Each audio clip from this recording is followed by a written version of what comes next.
The hot summer air hung thick and heavy over Fort Lincoln, Tennessee, a base more famous for its historical armor museum than for modern combat drills.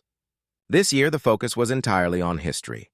The annual Iron Gauntlet exercise was set to recreate one of the most unlikely victories of World War II, the Battle of Arracourt, where American M4 Sherman tanks, considered weaker than the German heavy Panthers, had won by pure grit, speed, and smart tactics. This history was everything to Sergeant Elena "Ellie" Vargas. Ellie wasn't just a soldier. She was an artist of old iron. Her workshop, a dusty hangar at the far end of the base, was home to 5 beautifully maintained M4A3E8 Shermans, nicknamed the 5 Musketeers.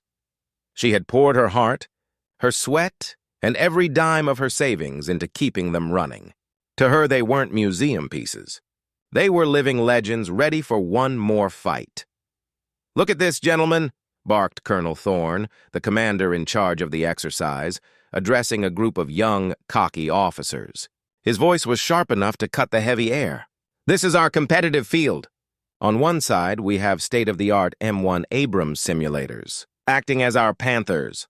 On the other side," Thorne paused, "not to build suspense, but to deliver a public jab, we have the little museum project of Sergeant Vargas."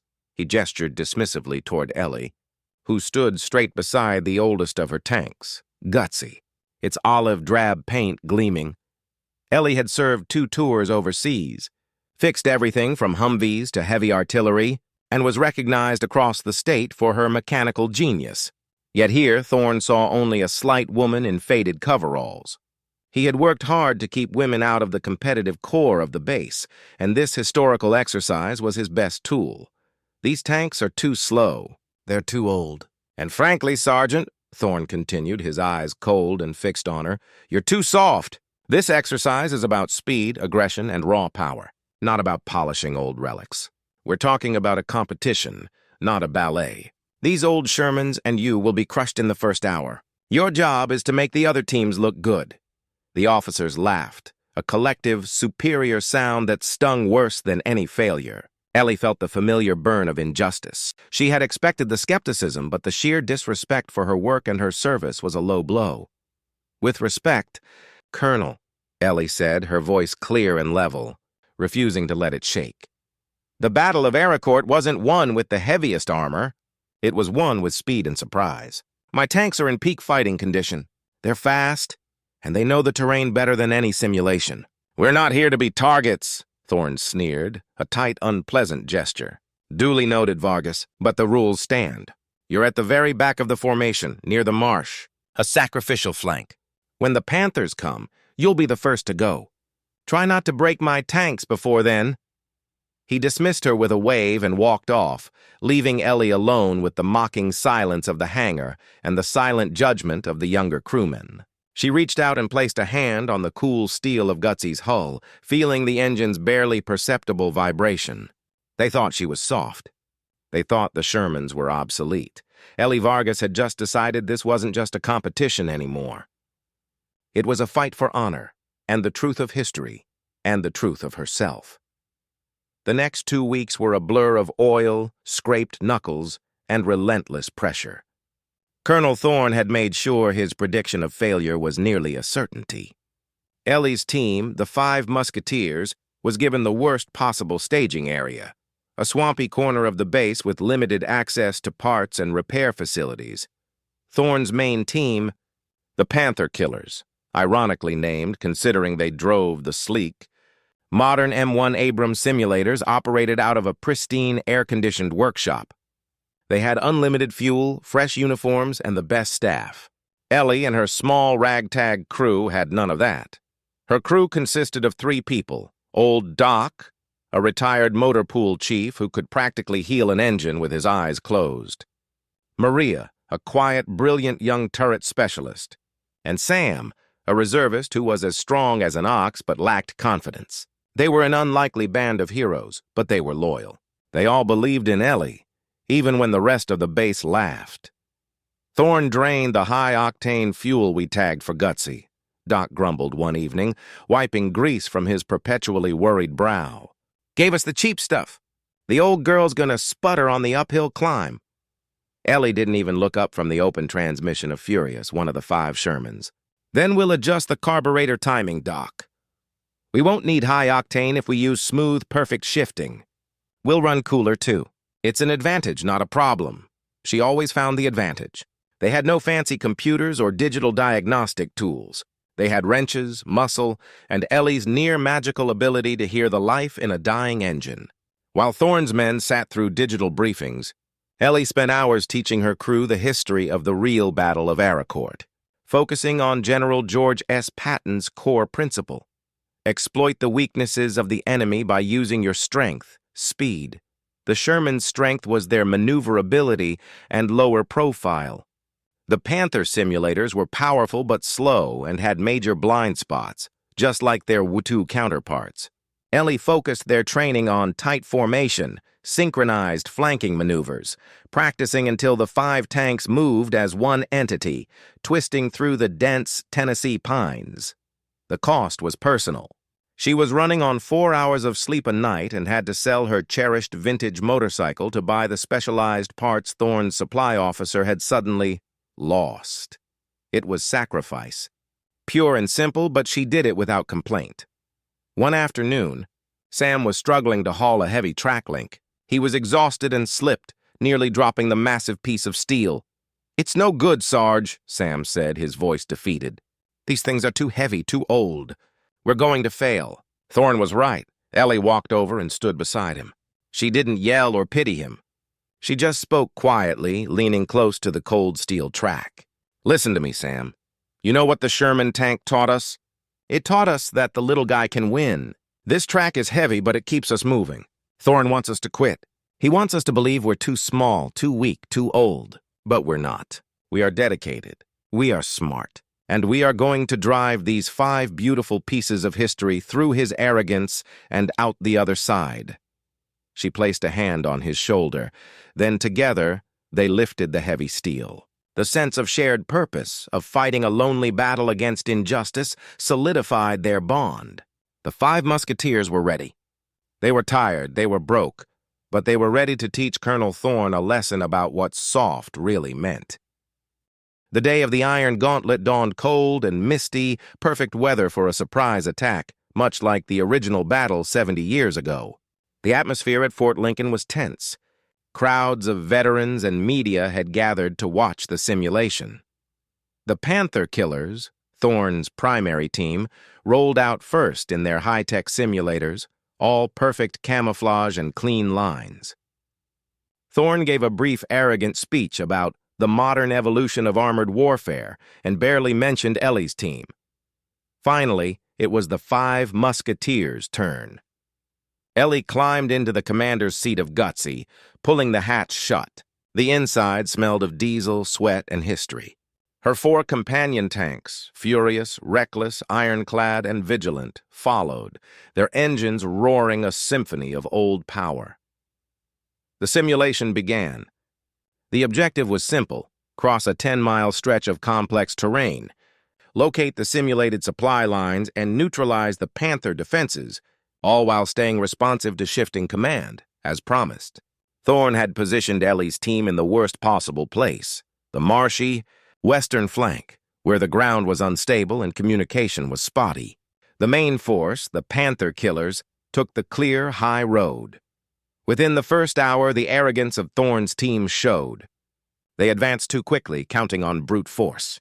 The Panther simulators, commanded by veteran operators, immediately exploited this. They hit the main line with devastating precision, using flanking movements the Panther killers hadn't anticipated. Ellie listened to the radio chatter with growing alarm. Thorne was shouting orders, but he was panicked.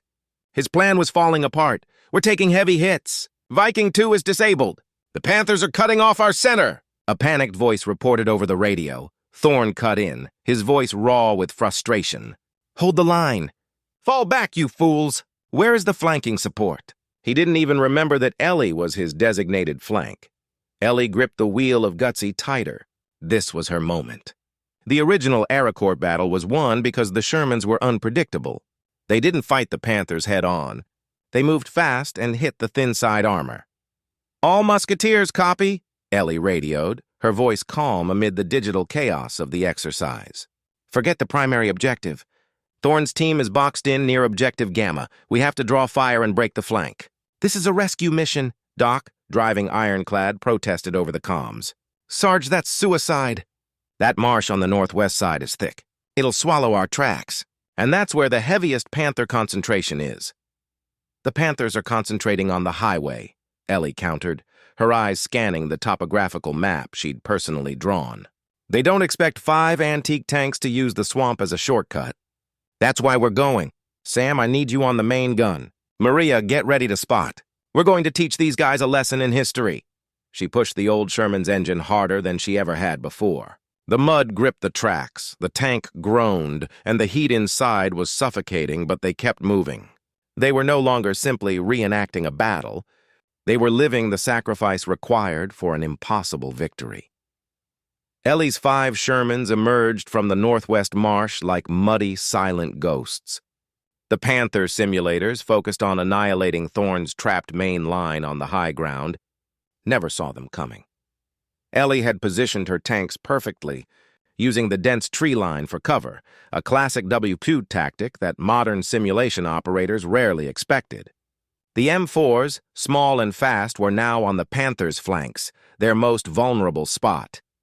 Musketeers, Formation Delta, synchronized fire on designated targets, 3-second delay. "Go!" Ellie commanded. The exercise was still using historical rules. The Sherman's smaller 76-millimeter gun needed a perfect side shot to disable the heavy Panther.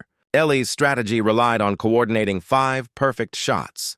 Gutsy fired first, the blast shaking the old tank. Furious followed, then Reckless. The simulated Panthers, thinking they were safe, began blinking red, indicating a catastrophic hit. 1, 2, 3 heavy simulators were knocked out almost instantly. The Panthers finally realized they were under attack and wheeled their heavy turrets to engage the Shermans. But Ellie's tanks were already moving. They didn't stop to aim. They darted between the trees, using their superior speed to dance around the slow rotation of the heavy Panther guns. Ellie saw a group of 4 Panthers moving to surround Thorne's command vehicle. This was a critical point. If Thorne was disabled, the whole mission failed. Even though he had humiliated her, Ellie was a soldier first. Vigilant and Ironclad, hold your positions. "Draw their attention! Gutsy, Sam, prepare to fire and move!" Ellie made a reckless decision, one based on pure necessity. She drove Gutsy directly into the line of sight of a group of Panthers, sacrificing her position to draw the 4 heavy tanks' fire away from Thorne's retreating unit. The laser tag system on Gutsy screamed an alarm. Gutsy was hit, immobilized. The simulation declared her tank destroyed. "I'm out!" Ellie yelled over the comms, but her voice was triumphant. "Maria, Sam, bail out and link up with Furious. Doc, listen up. The Panthers are exposed. They're confused, and they're looking at the smoking hole Gutsy left. Finish the job!" The remaining 4 Shermans, now fully energized by Ellie's sacrifice, performed the most brilliant maneuver of the day. They converged from 4 different angles, surrounding the 4 distracted Panther simulators. In a dizzying 30 seconds of coordinated fire, all 4 enemy tanks were declared disabled. The carnage was astonishing. The final tally showed that the 5 musketeers, operating on an isolated muddy flank, had disabled 12 heavy Panthers, more than twice the number disabled by Thorne's entire main force combined. The tide of the simulation had turned completely on the strength of one woman's leadership and 5 old tanks. Ellie was sitting alone in the disabled Gutsy, the silence ringing in her ears, her mission accomplished, but her tanks now a smoldering target. The simulation ended shortly after. Thorne's team managed a messy, Pyrrhic victory, securing the objective only because the Panther opposition had been crippled by Ellie's incredible flanking attack. Back at the headquarters, the atmosphere was poisonous. Thorne was furious. He knew deep down that his victory was a lie. He tried immediately to control the narrative. The musketeers were reckless and undisciplined. Sergeant Vargas's actions led to the destruction of her command vehicle. Thorne boomed during the initial debriefing, trying to frame Ellie's sacrifice as a failure. Their high score is irrelevant. This exercise is about controlled modern warfare. Ellie stood silently with her small, dirty crew, their heads held high. They had lost a tank, but they had won the moral war. Suddenly, a disturbance rippled through the gathered crowd. An elderly man in a sharp, immaculately pressed suit, who had been introduced earlier as a renowned military historian and media commentator, walked toward the center podium. His name was General Marcus Cole, and he was known for his blunt honesty. "Colonel Thorne, if you don't mind," General Cole said, his voice calm but possessing a clear ring of authority. He didn't wait for permission, stepping up to the microphone. "I've just reviewed the telemetry and the video footage from the Panther team's command unit." The general looked directly at Ellie, and a small, knowing smile touched his lips. "I saw something remarkable." The main line, commanded by Colonel Thorne, was entirely encircled and moments from being completely disabled. The mission was about to be a catastrophic failure. He turned to the hushed officers. And then Sergeant Vargas and her museum pieces came out of the swamp. She didn't follow the plan, no. She followed history. She drove her tank directly into the line of fire. She sacrificed her position to draw attention away from the colonel's trapped formation. That was not recklessness. That was the kind of selfless, calculated bravery that wins real battles. General Cole then played a short video clip on the main screen. It showed Thorne's panicked face in his simulator moments before the rescue, followed by the dizzying, coordinated attack of the 4 remaining Shermans. The general then announced the official score. The 5 musketeers disabled 12 targets, achieving the highest tactical score and securing the entire mission objective. The best offense, it seems, is a well-maintained piece of history and a leader with true grit. He looked at Thorne, his eyes cold and commanding. "Colonel, a good leader admits when they were wrong. Your arrogance nearly cost this exercise. Sergeant Vargas's sacrifice saved it." The crowds began to clap, slowly at first, and then a deafening ovation for Ellie and her crew. Thorne, humbled and exposed, stood rigid and pale, stripped of his authority in front of everyone. General Cole stepped down and walked directly to Ellie. "Sergeant Vargas," he said, shaking her hand firmly. "The greatest tanks are only as good as the person driving them. You have shown everyone here that strength has nothing to do with how heavy your armor is. It has to do with how heavy your heart is." Ellie Vargas, the mechanic mocked as too soft, finally felt the weight of that insult lift, replaced by the satisfying, hard-earned weight of respect. Her Shermans, the 5 musketeers, had not only crushed their opponents, but had also crushed the injustice she had faced, proving that the old ways, honor, sacrifice, and smart tactics always defeat blind arrogance. Weeks later, the dust settled, both literally on the training ground and figuratively on Colonel Thorne's career. The official report from the Iron Gauntlet, pushed through by General Cole himself, told the unvarnished truth. Colonel Thorne's reliance on brute force had failed, and the timely, brilliant intervention by Sergeant Vargas had salvaged the exercise. The consequences for Thorne were swift. He wasn't immediately discharged, but he was reassigned from the prestigious combat unit to a dull desk job managing vehicle maintenance records at a small, isolated depot in the Midwest. The irony was heavy. The man who despised mechanics was now sentenced to shuffle their paperwork for years. He had lost his command, his reputation, and his chance for promotion, all because he couldn't see past his own pride. Ellie's life, however, changed completely. General Cole secured funding not just for the maintenance of the 5 Shermans, but for the creation of a special training unit dedicated to historical tactics and adaptive command. Ellie was promoted to warrant officer, a rank that recognized her technical genius and leadership without trapping her in the political ladder of the officer corps. She was no longer just a mechanic. She was the commander of her own unit and the primary instructor for the new course. Her workshop, once dusty and forgotten, was now the cleanest, most popular part of Fort Lincoln. Doc, Maria, and Sam formed the core of the new training team, their loyalty rewarded with status and respect. One bright morning, Ellie stood beside Gutsy, which was now fully repaired and gleamed with a fresh coat of olive drab. She looked at the polished steel, no longer feeling the sting of the past, but the solid reality of her hard-won future. General Cole walked up, sipping coffee. "Good work, Warrant Officer Vargas," he said simply. "I hear you're planning a trip to the original Arracourt site in France with your team." Ellie smiled, looking out across the Tennessee pines. "Yes, sir. We have to see the ground the originals fought on. We owe them that." "You know," the general mused, Thorne kept repeating that the Shermans were too light, too weak. He didn't understand the real lesson of Arracourt, or of life. It's not about how much weight you carry. It's about where you choose to put your heart. You put yours in the right place, Vargas.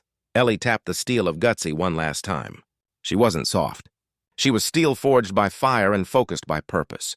She had faced down arrogance, saved the mission, and earned the highest respect, all while driving a piece of history that proved the small and the underestimated can always win the day.